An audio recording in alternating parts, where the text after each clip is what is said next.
আসসালামাইকুম। কেমন আছেন সবাই? আশা করি আল্লাহর রহমতে সবাই ভালো আছেন। আমি আলহামদুলিল্লাহ ভালো আছি। আজকে আমি আপনাদেরকে একটা দেশের ওয়ার্ক পারমিট বিষয় নিয়ে একটু কথা বলবো। হয়তোবা আমার কথাগুলো একটু খারাপ লাগতে পারে। তো আশা করি একটু মনোযোগ দিয়ে ভিডিওটা দেখেন, একটু শোনেন। যদি ভালো না লাগে কিছু করার নাই। তো বাস্তবতাটা হচ্ছে এই, চেষ্টা করব আপনাদের কিছু তথ্য দেওয়ার জন্য। চলুন শুরু করা যাক। সম্পূর্ণ ভিডিওটা দেখেন, ইনশাল্লাহ অনেকগুলো তথ্য পাবেন, যেগুলো দেখে আপনারা হয়তো উপকৃত হতে পারেন। যারা বিশেষ করে ইউরোপে আসার জন্য চেষ্টা করতেছেন তাদের জন্য ভিডিওটা। চলুন শুরু করা যাক। আমরা ইউরোপে আসার জন্য বিভিন্নজন বিভিন্ন মাধ্যমে চেষ্টা করি, বিভিন্নজন বিভিন্ন পন্থায় অবলম্বন করে ইউরোপে আসার চেষ্টা করতেছি। তো আমরা আসলেও বাস্তবতাগুলো চিন্তা করি না, না চিন্তা করে আমরা আমাদের মতন চিন্তা করে এসে আমরা ক্ষতিগ্রস্ত হচ্ছি। আপনি দেখেন, বিশেষ করে আমি যে দেশটা কথা বলবো আজকে, সেটা হচ্ছে বর্তমানে হট একটা দেশ, যে ইউরোপে আসার জন্য হটস্পট হিসেবে ব্যবহার করতেছে। এজেন্সি বলেন, সোশ্যাল মিডিয়া বলেন, যে যেভাবে পারতেছে ব্যবহার করতেছে। সে দেশটার নাম হচ্ছে পর্তুগাল। তো আমি পর্তুগালের D1 ওয়ার্ক পারমিট বিষয় নিয়ে কিছু কথা বলবো, যে এজেন্সিগুলো কীভাবে আপনাদেরকে প্রলোভন দিচ্ছে এবং আপনারা কীভাবে প্রতারিত হচ্ছেন। সেটা যদি আপনারা না বুঝেন, সেটা হয়তো বা বুঝবেন কখন, যখন আপনি প্রতারিত হবেন, ক্ষতিগ্রস্ত হবেন তখনই। দেখেন, সুন্দর অফার দিচ্ছে যে 3-4টা ফাইল নিব, 5-6টা ফাইল নিব, এরকম বলে সোশ্যাল মিডিয়াতে বিজ্ঞপ্তি দিচ্ছে। এবং সেই প্রলোভন দেখে মানুষ হুমড়ি খেয়ে পড়তেছে ভিসার জন্য, পর্তুগালের ভিসার জন্য। দেখেন কি বলতেছে, কাজের ধরন নন skill worker, skill worker, general worker, construction worker, welder. হ্যাঁ, তো সুবিধাসমূহ কী সুবিধা দেখেন, 850 ইউরো বেতন দিবে, 850 ইউরো থেকে 1200 ইউরো পর্যন্ত বেতন। জব নিজে খুঁজে নিতে হবে। এরপর হচ্ছে টিআরসি কার্ড করে দেওয়া হবে। সেনজেনভুক্ত ভিসা, সেনজেনভুক্ত ভিসা ছুটিতে ইউরোপীয় ইউনিয়নের 26টি দেশে ভ্রমণ করতে পারবেন।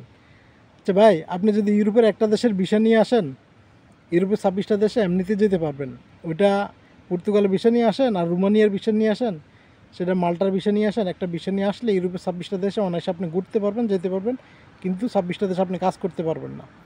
এরা বলছে আপনার কাজের ধরন ওরা আপনি দেখাই দিছে, এরপর আবার বলছে কি জব নিজে খুঁজে নিতে হবে। ভাই, আপনি লক্ষ টাকা খরচ করে ইউরোপে আসবেন, একটা নতুন মানুষ ইউরোপে এসেই আপনার জন্য কি এখানে ইউরোপিয়ান ইউনিয়ন জব নিয়ে বসে আছে যে আপনি আসবেন আপনাকে জব দিয়ে দিবে? হ্যাঁ, আপনি এতগুলো টাকা এজেন্সিকে খরচ করে আসতেছেন, আপনার জব আপনাকে খুঁজে নিতে হবে। যাই হোক, এরপর আবার বলছে কি টিআরসি কার্ড করে দেওয়া হবে। ভাই, ইউরোপিয়ান ইউনিয়নের টিআরসি কি এজেন্সি মালিক যে আপনি আসলে আপনার টিআরসি কার্ডটা এরা করে দিবে? কত বড় মিথ্যুক জানোয়ার হইলে এইসব মিথ্যা কথা লেখে আপনাকে ইউরোপের ভিসাটা যেমন হচ্ছে এম্বাসির উপর নির্ভর করে, ইউরোপের টিআরসি কার্ডগুলো ইমিগ্রেশনের উপর নির্ভর করে। একটা টিআরসি কার্ড কখনও যায় দেখেন 3 মাসও পেয়ে যাচ্ছে, আবার কোনো টিআরসি কার্ড দেখা যায় 3 বছর লেগে যাচ্ছে। এটা নির্ভর করতেছে সম্পূর্ণ ইমিগ্রেশন অফিসারের উপরে। কেউ চাইলে 3 দিনও হয়ে যাচ্ছে, আবার কেউ চাইলে 3 বছর লেগে যাচ্ছে। এই বাস্তবতাটা বুঝতে হবে। কারণ আপনি চাইলেও আপনার টিআরসি কার্ড কেউ করে দিতে পারবে না, আর আপনি চাইলেও আপনি জোর করে করতে পারবেন না। যেমন আপনি ইউরোপের ভিসার জন্য এম্বাসিতে ফাইল জমা দিবেন, ঠিক এই টিআরসি কার্ডের জন্য সেম কন্ডিশন আপনাকে ফলো করতে হবে। আপনার ভাগ্য যদি ভালো, হ্যাঁ, ইউরোপে আসার পরে টিআরসি কার্ড একদিন আগে পরে সবাই পেয়ে যাবে, যদি আপনি লিগেল থাকেন। আপনি যদি ইলিগেলও থাকেন, বর্তমানে ইলিগেল হলে একটু কষ্ট হয়ে যাচ্ছে, কিন্তু লিগেল থাকলে অবশ্যই আপনি টিআরসি কার্ড পাবেন। যাই হোক, এখন উনি যেটা বলছে যে এজেন্সিগুলো বিজ্ঞাপন দিচ্ছে জব আপনাকে খুঁজে নিতে হবে। এরপর বলছে কি শিক্ষাগত যোগ্যতা বাদ, ঠিক আছে। এরপরে পারমিট আসবে 30-35 দিনে। এরপর বলছে কি এটা লাগবে, সেটা লাগবে। হ্যাঁ, এরপরে আপনার সর্বশেষ আপনাকে যে জিনিসটা লিখে দিছে নিচে, নোট, জব নিজের খুঁজে নিতে হবে। এই যে কথাটা প্রথমে আমি বলছি, হোয়াটসঅ্যাপ নাম্বারটা আমার দিয়ে এজেন্সিগুলো অ্যাড দিচ্ছে। এখন আমি আপনাদেরকে যে জিনিসটা বুঝাতে চাচ্ছিলাম, যেমন আমি ইউরোপে আসার পরে অ্যাট ফার্স্ট যেদিন আসছি, আলহামদুলিল্লাহ করোনার সময় আমার সাথে ওরা বলছে কি আপনাকে আইসোলেশনে থাকতে হবে, কিন্তু আমি আইসোলেশনে থাকি না। যেদিন আসছি পরের দিন থেকে আমি জব শুরু করছি। তো এরা করে কি, আপনি এখানে আসলে ইউরোপের অন্য অন্য দেশে আপনি মোটামুটি জব পেয়ে যাবেন। আমি দেখছি ইউরোপের অন্য অন্য দেশে জবের মোটামুটি ভালো অ্যাভেলেবেল স্লট খালি আছে, কিন্তু সেই ক্ষেত্রে পর্তুগাল সোনার হরিণ ভাই। ওখানে প্রচুর মানুষ, অবৈধ প্রচুর মানুষ বসে আছে যাদের জব নেই।